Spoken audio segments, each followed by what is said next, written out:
विजयश्री और आप देख रहे हैं यूबी न्यूज। देश में एक बार फिर कोरोना वायरस ने सिर उठाना शुरू कर दिया है। ओमिक्रॉन का नया स्ट्रेन कोविड-19 को दोबारा फैलाने में अहम भूमिका निभा रहा है। 26 मई की सुबह 8 बजे तक भारत में कोविड के एक्टिव मामलों की संख्या 1009 पाई गई थी।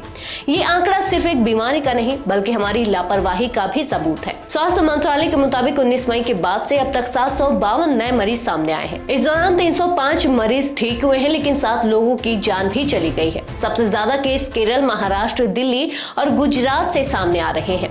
दिल्ली से सटे नोएडा में भी कोरोना की दस्तक तेज हो चुकी है। वहां अब तक 10 एक्टिव केस दर्ज किए जा चुके हैं।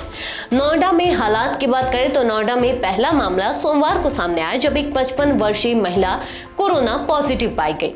प्रशासन ने तत्परता दिखाई और टेस्टिंग तेज की। नतीजतन मंगलवार को 9 और केस सामने आए।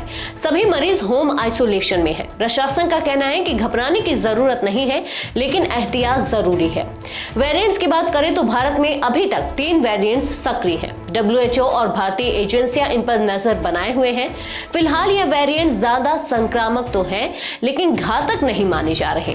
आपको बता दें कि किन लक्षणों पर नजर रखनी है। हल्का बुखार, गले में खराश, हल्की खांसी, सीने में जकड़न, बदन दर्द और थकान, कुछ मामलों में सिर दर्द और पेट की हल्की गड़बड़ी।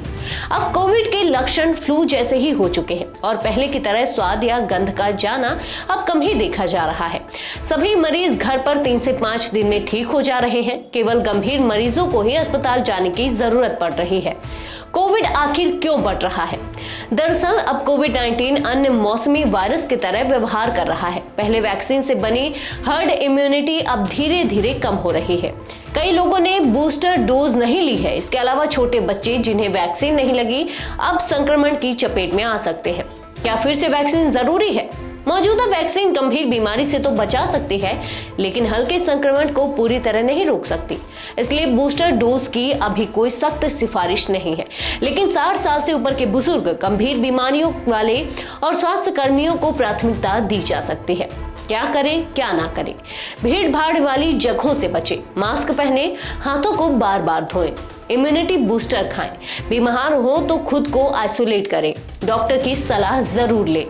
अभी डरने की नहीं, जागरूक और सतर्क रहने की जरूरत है। कोविड का नया वेरिएंट गंभीर नहीं है, लेकिन लापरवाही से खतरनाक बना सकती है। कोरोना की हर लहर ने हमें यही सिखाया है, सावधानी ही सबसे बड़ी सुरक्षा है। आज के लिए बस इतना ही। अगर आपके इलाके में कोई समस्या है तो अब चुप मत रहिए। अपनी शिकायत या खबर हमें भेजिए। यूबी न्यूज आपकी आवाज को जिम्मेदारों तक पहुंचाएगा, निष्पक्षता और गोपनीयता के साथ। यूबी न्यूज, जनता की आवाज, जनता की ताकत।